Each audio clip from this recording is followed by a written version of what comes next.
G'day, guys. God bless you. Unknown Prophet Fred Watkins coming on with another word that the Father has given me to pass down to you. And I will have to say it never fails to amaze me. The things that he comes up with, the things that he comes up with to say to you what he wants you to hear. You sit on that end, but you should sit where I sit and get it. I never know what's coming. It really makes it an interesting life.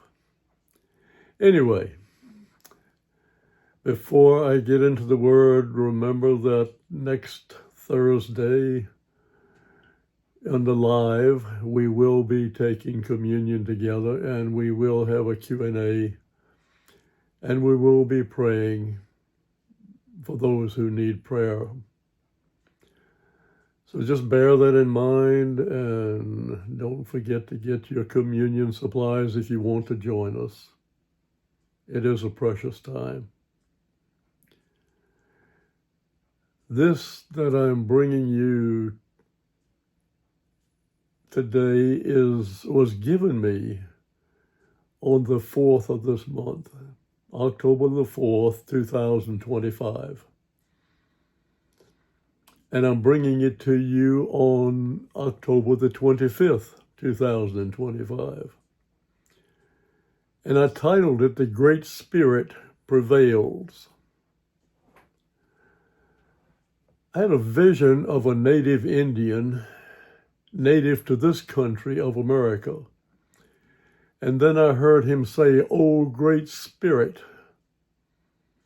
And the vision changed. There was a group of Indians dancing around a large bonfire. There were drums beating and they were dancing and then they all stopped and they bowed to the fire.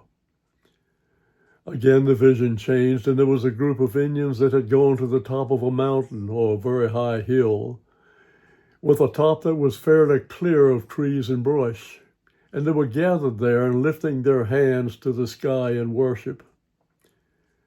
Again, there was a change of vision, and there was a group who had their heads bowed in mourning, and there was a body on a pyre, a raised platform. But instead of burning it, they were leaving it after mourning around it. Father said, "Go and write." He said, "Son, man, the human that I created, has always known that I am God." There were those who separated from those that I originally created and spread to other parts of the world. They did not carry with them the thoughts and follow the rituals of those whom you all know from my word. But they carried with them the knowledge of their being a great creator. Man has always known that because I created him. And in that creation, there has always been a space that can only be filled by my Spirit to make him whole. The one you saw in the vision, the one who looked up and spoke to the Great Spirit, was trying to fill that space with what he knew needed to be in it, yet he didn't have a knowledge to seek me personally. Only a Great Spirit. He knew there was one above all. That was built into his DNA. He didn't know me and had no record of me, therefore he sought to fill it with whatever answered to the Great Spirit. Why did I not fill that space and make myself known to them? I did in many cases, but because of their way of living and surviving, they tended to relate whatever I did to come close to them, to be some part of the nature they lived in. Thus they came to worship the sun and the moon and the different creatures, which opened the door for Satan to move into their worship and become the God they were worshiping. Still, they knew I existed. Those who were dancing around the fire were attempting to worship me in their spirits, for the fire was something they depended on and that kept them alive in the bitter winters. So they worshiped it as me, for that is what a God would do for them. Only again, it opened the door for Satan to move in. Those on the mountaintop who were worshiping were simply there trying to get close to me in the only way they knew how. It was a physical approach. They knew I was in the sky, and that was the only way they knew to approach me. Those who put the member of their tribe who had died on a bier and raised him up from the ground did it for several reasons. They didn't want the animals to eat him, destroying his body, and they didn't want to put him in the ground. They lifted him as close to me as they knew how, and they offered prayers to me, the Great Spirit, for him.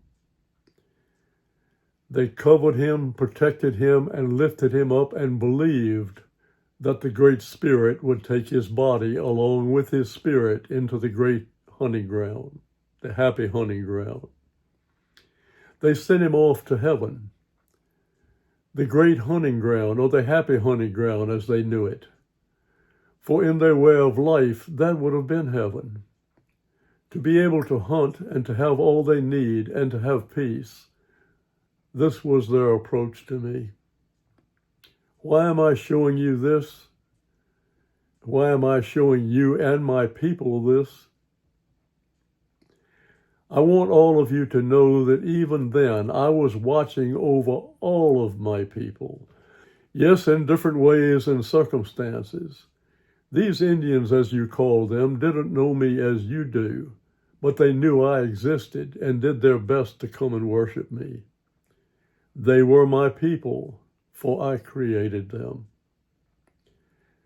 Where do you think the breath of life came from?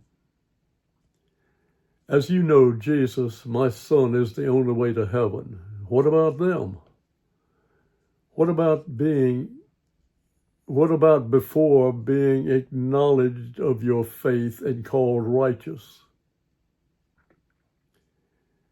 What about the cruelty of many of these savages, as they were called? Were they created simply to go to hell, since they knew no better? Does that sound like the Father God that I trust you have come to know me as? A Father of love and compassion for his children? No, that was not automatically their end.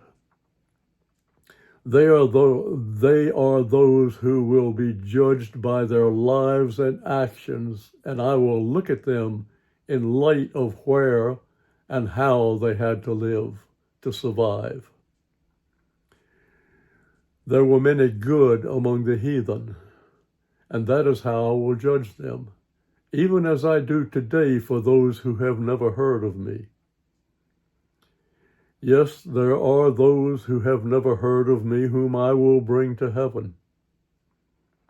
The problem is the truth of that judgment. It is much harder to enter heaven by that method than through my son Jesus. And even that way is narrow and the gate is small. When you come to him now and ask, you are forgiven. But with them, there was no one to stand between me and them. No one who had offered their blood to take away their sins. Yes, it was harder, but there were many who came to me, even as there are those who still come that way today. Think about it. They in those days, and the ones who don't know me today, must possess an inborn spirit strong enough to cause them to care for others and to help those who need help to even approach me. That is not easy, but men have done it and some continue to do it. If those same ones who don't know me were to know me, the numbers that would come to me would increase drastically. That is why I need my word to be spread, to give all a chance instead of just a very few. Those who hear my word and don't come make their own choice. But they have had a chance to make that choice. Knowing this, my children, do what you can to back those who are my missionaries to countries who don't know about me. If you can go and I call you, go. If you can give and I call you, give. If you can do neither and I call you, pray. I know I have called you to pray about many things of late, but that is because your prayers are so important to me in my work. You don't have to know a missionary to pray for them. Just pray for those I call, that those I call will hear and respond. And pray for strength and protection and resources for those who will respond and who are in the field. If you do that, you will please my heart. But remember, even if you fail to do that in answering this request from me, I will still love you. That is the word of the Father to you, his people, today. And believe me, that love is strong. That is the word for today. Unknown Prophet signing off. God bless you.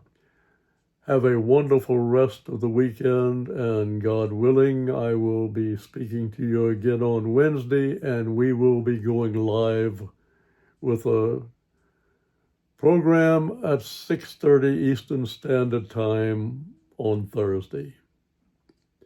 Q&A, communion, prayer for the needs of the people. Come with your questions and we'll see if we can answer them. God bless you.